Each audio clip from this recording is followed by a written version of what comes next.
আসসালামু আলাইকুম। আমি আজকে আপনাদের সামনে কিছু গুরুত্বপূর্ণ কথা এবং কিছু অনুমেয় কষ্ট এগুলো বলার জন্য এসেছি। আমি একজন পুলিশ সদস্য। আমি সমগ্র জাতির কাছে একটা অনুরোধ নিয়ে আসছি এবং আমার যারা পুলিশ ভাই বন্ধু ব্যাটসম্যান যারা আছেন, আমি সকলের উদ্দেশ্যে কিছু কথা বলার জন্য আসছি। সমগ্র দেশের মানুষের সামনে কিছু কথা বলার জন্য আসছি। যারা আজকে এই নতুন স্বাধীনতা যারা অর্জন করেছে, যে সমস্ত ছাত্ররা মারা গেছে, সাধারণ মানুষ মারা গেছে, সর্বস্তরের জনগণ যারা মারা গেছে, আমি তাদের প্রতি সমবেদনা এবং দুঃখ প্রকাশ করছি। এবং আমার যারা পুলিশে যারা মারা গেছেন যে সমস্ত ভাইয়েরা, তাদের প্রতি আমার সমবেদনা, তাদের পরিবারের জন্য আমার সমবেদনা।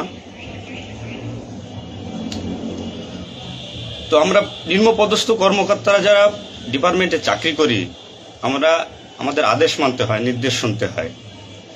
আজ দেখেন যে সাধারণ শিক্ষার্থীরা মারা গেছে, পুলিশ যারা মারা গেছে তারা সব নিম্নপদস্থ কর্মকর্তারা, যারা আদেশ দিচ্ছেন নির্দেশ দিচ্ছেন, তারা কিন্তু কেউ মারা যায় নাই, বা অন্য কোনো বাহিনীর কোনো সদস্য মারা যায় নাই। তো এখানে একটা প্রশ্ন থেকে যাবে, পুলিশ কেন পুলিশ কেন হয়? Police is so called. Police আজকে দেশের জাতীয় ভিলেন। এই পুলিশ সর্বপ্রথম ৭১-এর মুক্তিযুদ্ধের সময় রাজাকার বাহিনীর বিরুদ্ধে প্রথম কাউন্টার অ্যাটাক রাজারবাগ থেকে দিছিল। আর সে গৌরবময় ইতিহাস উজ্জ্বল পুলিশের আর জাতীয় ভিলেনে পরিণত করছে কিছু স্বার্থান্বেষী মহল। আমাদের পুলিশের কিছু স্বার্থবাদী পুলিশ কর্মকর্তারা যারা বড় বড় চেয়ারে বসে, বড় বড় জায়গায় বসে আমাদেরকে ব্যবহার করে তাদের স্বার্থ উদ্ধার করছে। আজ এতগুলো মানুষ মারা গেছে। আমি একজন পুলিশ, এর বাইরে আমি একজন ছাত্র ছিলাম। পড়ালেখা শেষ করে আমি চাকরিতে ঢুকছি। এটা আমার অপরাধ না। আমার ডিপার্টমেন্টকে কলুষিত করছে, এটা অপরাধ। আমি একজন সন্তানের বাবা। আমার 2 বছর বয়সে একজন সন্তান আছে। তো আমি একজন বাবা হিসেবে আমি মেনে নিতে পারি নাই। আমার ভাইয়েরা মারা গেছে, তা ছোট ছোট ছেলেমেয়েরা বলতেছে আমার বাবা কই, আমার বাবা কই। এগুলো মেনে নেওয়া যায় না, এগুলো কোনো মতেই মেনে নেওয়া যায় না। যারা সাধারণ মানুষ মারা গেছে তাদের পরিবারের কি অবস্থা?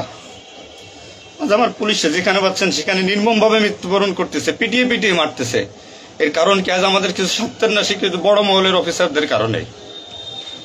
তারা বিভিন্ন লোকের তোষামোদি করে বিভিন্ন পর্যায়ে আমাদের ঘাড়ে বন্দুক রেখে তারা মনে করেন দিনের পর দিন আমাদের নির্যাতন করে মানুষের বিরুদ্ধে লেলাই দিছে। হাজার হাজার কোটি টাকার মালিক হয়ে তারা এখন গা টাকা দিছে। এই মৃত্যুর ভাই, এই পুলিশ মৃত্যুর ভার কে নেবে? পুলিশের মৃত্যুর বিচার হবে না এই বাংলাদেশে, আমি জানি। কিন্তু যারা এই নির্দেশদাতা, যারা এই নির্দেশ দিয়েছেন, তাদের প্রত্যেকের বিচার হবে। এবং চিহ্নিত যেসব পুলিশ অফিসারে পুলিশ ডিপার্টমেন্টে আছে তাদের অবিলম্বে প্রত্যাহার চাই এবং তাদের বিচার চাই, যারা নির্দেশ দিয়ে সাধারণ মানুষকে খুন করাইছে পুলিশকে দিয়ে। আচ্ছা, এতগুলো পুলিশ মারা গেছে, এই সম্পূর্ণ দায়ভার এই ডিপার্টমেন্টের অফিসারদের নিতে হবে। কোন অফিসার দেখছেন রাস্তায় মারা গেছে? মারা যায়নি। তারা নির্দেশ দিয়ে সরে গেছে, পুলিশকে সামনে ঠেলে দিয়ে। এটা হত্যাকাণ্ড। এই হত্যাকাণ্ডের বিচার আমি চাই। সমগ্র পুলিশ ডিপার্টমেন্টের এই হত্যাকাণ্ডের বিচার চাই। অবিলম্বে সব দুর্নীতিবাজ পুলিশ কর্মকর্তাদের অব্যাহতি দিয়ে তাদের শাস্তির আওতায় আনতে হবে। এই পুলিশ হত্যার দায়, এই পুলিশ হত্যার বিচার তাদের দিয়ে করতে হবে। আমি জানি না আমার এই কথা বলাতে আমার কি হবে না হবে, আমি সে পরোয়া করি না। আমি শঙ্কিত সেই পরিবার নিয়ে, যারা মারা গেছে, তাদের ফ্যামিলি, তাদের বউ বাচ্চাগুলো এতিম হয়েছে। যা সাধারণ মানুষ মরেছেন, আমি তাদের থেকে ব্যতীত। নির্মমভাবে অত্যাচার করছে, এগুলো মেনে নেওয়ার মতো না। আমি সবাইকে অনুরোধ করব, আমার ভাই বন্ধু যারা আছেন, আমি কোনো উস্কানিমূলক কথা বলতে এখানে আসি নাই। আমি এখন সত্যি বাস্তব কথা বলতে আসছি। আমার কষ্টের সঙ্গে বলতে হয়, আমি একজন পুলিশ পরিবারের ছেলে। আমার বাবা অন ডিউটির অবস্থায় 2012 সালে মারা গেছেন। আমি পরিচয় দিতে পারছি মানুষের কাছে, আমি একজন পুলিশের সন্তান। আমার ছেলে মেয়ে কিভাবে পরিচয় দেবে তাদের সহপাঠীদের কাছে যে আমার বাবা একজন পুলিশ? কিভাবে পরিচয় দিবে? সিসি করবে? আজ মানুষের কাছে, জাতির কাছে সমগ্র পৃথিবীর কাছে মানুষ আজকে ভিলেন রূপে আপনি পরিচয় হয়ে গেছে। এই মানুষগুলো, এদের মৃত্যুর ভার, পুলিশ হত্যার ভার ডিপার্টমেন্টের সর্বোচ্চ পর্যায় থেকে সর্বনিম্ন পর্যায়ে এর সাথে যারা জড়িত ছিলেন তাদের দেওয়া লাগবে, তাদের এগেনস্টে হবে। প্রত্যেকটা পুলিশ সদস্য আজ বাইরে বেরোতে ভয় পাচ্ছে, মৃত্যুর ভয়।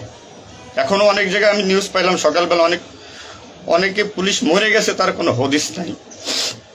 এখন অনেকে আটকা আছে, সবাই প্রাণ ভয়ে, আজ পুলিশ প্রাণ ভয়ে লুকাচ্ছে। কিসের জন্য? আপনাদের কারণে, আপনাদের স্বার্থ উদ্ধারের কারণে পুলিশকে ব্যবহার করছেন প্রত্যেকটি ক্ষেত্রে। এটা আর কেউ মেনে নিতে পারলো, আমি ব্যক্তিগতভাবে মেনে নিতে পারবো না। প্রত্যেকে দায়ভার নিতে হবে আপনাদের। আজ নির্বিকারে যতগুলো মানুষ মারছেন, আজ এই মৃত্যুর সামিলে আমি থাকতে পারতাম। চিহ্নিত করে করে বিচার হবে আপনাদের। পুলিশ কর্মকর্তারা যারা আছেন এর সাথে জড়িত সবার বিচার হবে, বিচার করতে হবে। কেউ না করুক, আমি করব। আপনারা পুলিশের গৌরবময় ইতিহাস ঐতিহ্যকে ধারণ করে নিজেদের স্বার্থ উদ্ধারের কারণে আজ পুলিশ বাহিনীকে মৃত্যুর মুখে ঠেলে দিচ্ছেন। তাদের কথা একবার চিন্তা করেননি। আপনি নির্দেশ দিচ্ছেন, নয়তো এই পুলিশ, এই সাধারণ পুলিশ, আমরা যারা আছি, আমরা কখনো এদের গায়ে বুলেট চালাইতাম না, কখনোই আমরা গুলি ছড়তাম নাই আমাদের ভাইদের উপরে। ডিপার্টমেন্টের ম্যাক্সিমাম 80% পুলিশ এখন পড়াশোনার সাথে জড়িত। এভরি ওয়াল, সবাই পড়াশোনার সাথে জড়িত, সবাই ছাত্র। আপনারা আপনাদের ব্যক্তিগত রক্ষার কারণে কই, আপনারা এখন কোথায় আছেন? আপনারা একজন বড় বড় অফিসাররা কোথায় আছেন? বেরোয় আসেন, নামেন পুলিশের সামনে, পুলিশকে সিকিউরিটি দেন, দেশের মানুষকে সিকিউরিটি দেন। আপনাদের হাতে পুলিশ বাহিনী ক্ষতিগ্রস্ত, বিপর্যস্ত, বৈষম্য সৃষ্টি করছেন আপনারা। আপনারা প্রতিটা ক্ষেত্রে পুলিশের সাথে পুলিশের বৈষম্য সৃষ্টি করে দিয়ে গেছেন। যে যার মন গড়া কথা দিয়ে এটাই আইন, এটাই নিয়ম, এটাই শিখাইছেন পুলিশ ডিপার্টমেন্টকে। এগুলো হবে না। আপনারা যেখানে যান না কেন পালাইয়ে, যেখান থেকে পলায় যান, এই পুলিশ আপনাকে খুঁজে বের করবে। এই মৃত্যুর দায়ভার আপনার নিতে হবে। সত্য কথা বলাতে অনেক পুলিশের চাকরি খেয়ে দিয়েছেন আপনারা। আপনারা সুযোগ পেয়ে স্বার্থের কারণে অনেক পুলিশকে বলে পুলিশ ডিপার্টমেন্ট থেকে বিতাড়িত করছেন। তাদেরকেও পুলিশ ডিপার্টমেন্টের প্রয়োজন। আপনাদের স্বার্থের শিকার তারা, আপনাদের স্বার্থের বলি তারা। অনেক পুলিশ ভাইরা, সাধারণ পুলিশ ভাইরা যাদের চাকরি থেকে বিচ্যুত করছেন, অবিলম্বে তাদেরকে চাকরিতে আনবেন আপনারা। এটা আমার অনুরোধ। আজ দেশে কি মুহূর্তে, মানে পুলিশকে কোন সিচুয়েশনে ঠেলে দিয়ে গেছেন। নিশ্চিত মৃত্যু, পুলিশের মানুষ নির্মমভাবে পিটাই পিটাই মারতেছে। এর দায়ভার আপনাদের নিতে হবে। প্রত্যেক পুলিশ পরিবারের যে আক্রোশ, যে কষ্ট, এগুলো দায়ভার আপনাদের নিতে হবে। সাধারণ মানুষ আপনাদের ক্ষমা করবেন। আপনারা সবাই চিহ্নিত, আপনারা সবাই এই বাংলাদেশের দুর্নীতিবাজ পুলিশ অফিসারদের আপনারা সবাই চিনেন, আপনারা সবাই তাদের চিনেন। এদের বিচার আপনাদের করতে হবে। এই বিচার চাই আমরা, সাধারণ জনগণের হত্যার বিচার চাই, পুলিশ হত্যার বিচার চাই। পুলিশ হত্যার বিচার না হওয়া পর্যন্ত আমি ডিউটিতে যাব না, আমি আমার কর্মস্থলে যাব না। অনেক পুলিশ সদস্য এখন পর্যন্ত নিখোঁজ। আমার সহপাঠী ভাইরা মারা গেছে, আমার পরিচিত ভাইরা মারা গেছে। তাদের সন্তান হাউমাউ করে চিল্লাইতেছে, আমার বাবা কই? এর জবাব কি কে দেবে? জবাব দেওয়া লাগবে। এতগুলো মায়ের কোল ফাঁকা করছেন, পুলিশ জীবন হারাইছে, গর্ভবতী মহিলা পুলিশে পর্যন্ত মারিয়ে ফেলছে।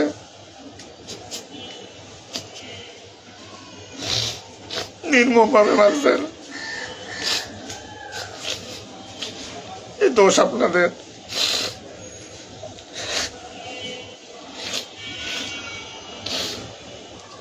চাকরির ভয় নাই, চাকরি যায় যাক, ভিক্ষা করে খাবো, নির্যাতন আর মানবো না। কি করছেন পুলিশ ডিপার্টমেন্টের জন্য আপনারা?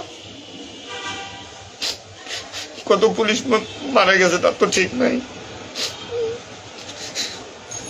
বিচার হবে, বিচার আমি করবো, কেমন করবো? পুলিশ ডিপার্টমেন্টে প্রত্যেকটা সেক্টরে দুর্নীতি। আমি পুলিশ হয়ে আমার কোনো কাজের জন্য আমাকে অর্থ দিতে হয়, টাকা দিতে হয়।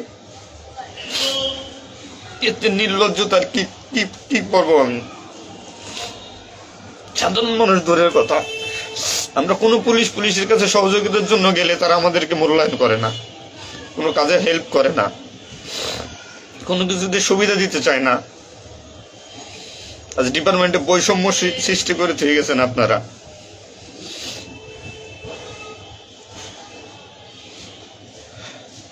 এত কিছুর দরকার হয় কেন আপনাদের? আজ আপনারা কেউ মারা যাননি, সবাই নির্দেশ দিয়ে যার যার মতো সুযোগ মতো পালাইছেন, সুযোগ মতো চুপচাপ করে বসে আছেন। পুলিশ ডিপার্টমেন্টের অনেকে আছে যারা এর সাথে জড়িত না, সরাসরি গুলি করতে চায় নাই, বাধ্য করছেন, নির্মম মৃত্যুর দিকে ঠেলে দিয়েছেন এদেরকে। কোনো কিছুই মনে করেন আপনারা তো নতুন দিনের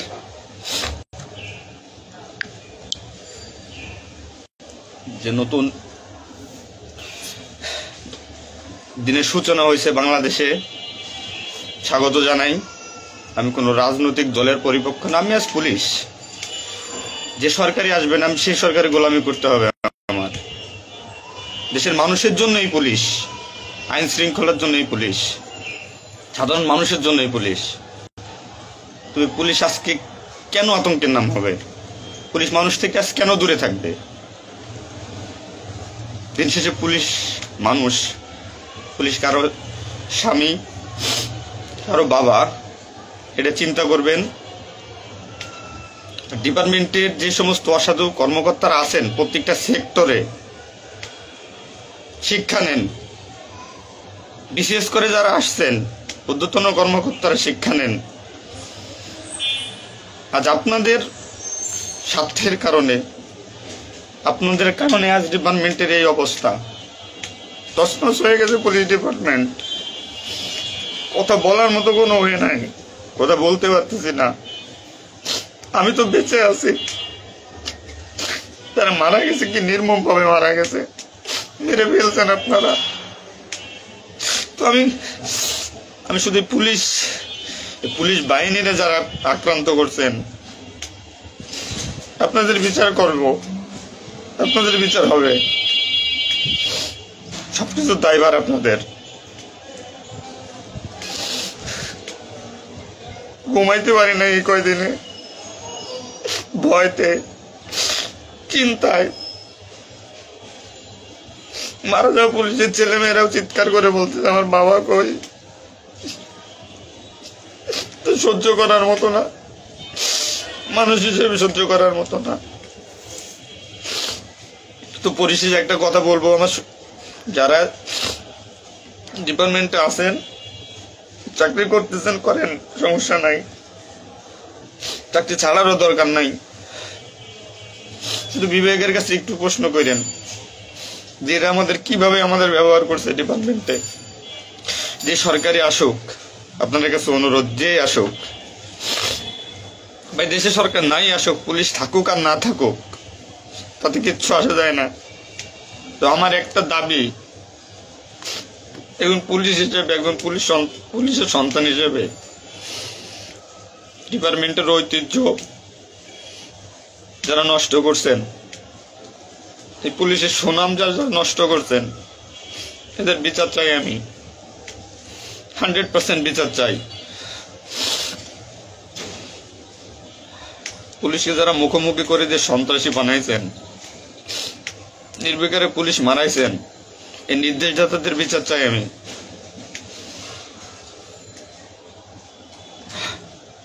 এবং দেশের আইন শৃঙ্খলা পরিবেশ নিয়ন্ত্রণে আনতে সর্বপ্রথমে পুলিশ বাহিনীকে সুশৃঙ্খল করতে হবে। আমি আর অনুরোধ সবার কাছে, যে আপনারা পুলিশে খারাপ চোখে দেখবেন না, যে আমরা যারা নিম্নপদস্থ কর্মকর্তারা আছি, যারা চাকরি করতেছি, আমরা আদেশের গোলাম। আমাদের যেভাবে আদেশ দেয়, যেভাবে নির্দেশ দেয়, আমরা ওইভাবে কাজ করি, ওইভাবে আমাদের চলতে হয়।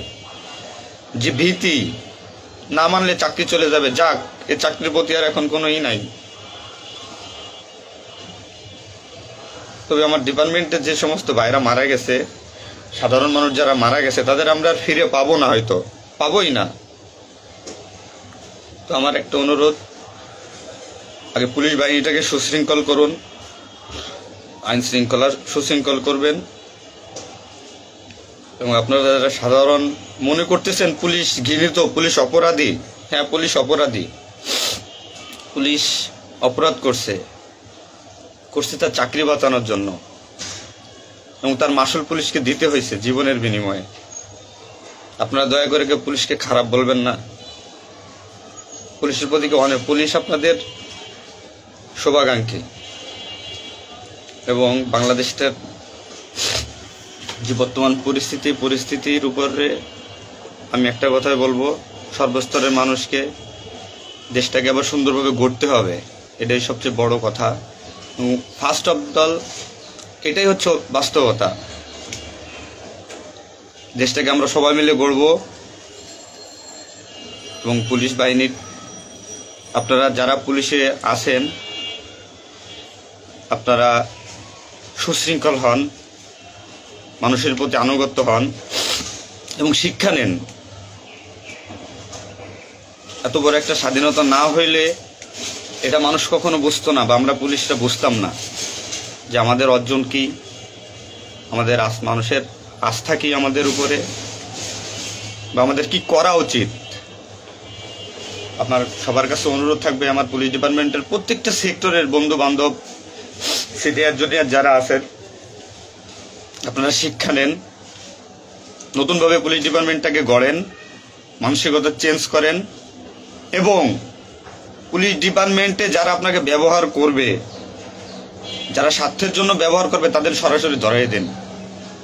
সরাসরি ধরিয়ে দিবেন। পুলিশের প্রত্যেকটা সেক্টরে দুর্নীতি, এই দুর্নীতিবাজদের ধরিয়ে দিন। এদের ধরায় না দিতে পারলে পুলিশ ডিপার্টমেন্ট কোনোদিন শুদ্ধ হবে না। আর দিনের পর দিন এরা মনে করেন আমাদের সাথে বৈষম্যমূলক সৃষ্টি করে এদের নিজেদের স্বার্থ হাসিল করবে। তো সবার কাছে আমার একটা অনুরোধ, আপনারা সবাই ভালো থাকবেন আর আমাদের পুলিশের জন্য দোয়া করবেন, যাতে আমরা একটা সুশৃঙ্খল বাহিনী হিসেবে রিইউনিয়ন, পুনরায় পুলিশ ডিপার্টমেন্টটাকে আবার গড়ব, এই শিক্ষা থেকে শিক্ষা নিয়ে, যে পুলিশ কখনো মানুষের দুশ্মন নয়, পুলিশ মানুষের শত্রু নয়, পুলিশ মানুষের বন্ধু, জনগণের বন্ধু। এটা আমরা প্রমাণ করব। এই মানসিকতা নিয়ে তৈরি হন আগামী দিনের নতুন পুলিশ বাহিনী গড়ার জন্য। সবাই সবার নিজের প্রতি খেয়াল রাখবেন, ফ্যামিলির প্রতি খেয়াল রাখবেন, আমার জন্য দোয়া করবেন। আসসালামু আলাইকুম।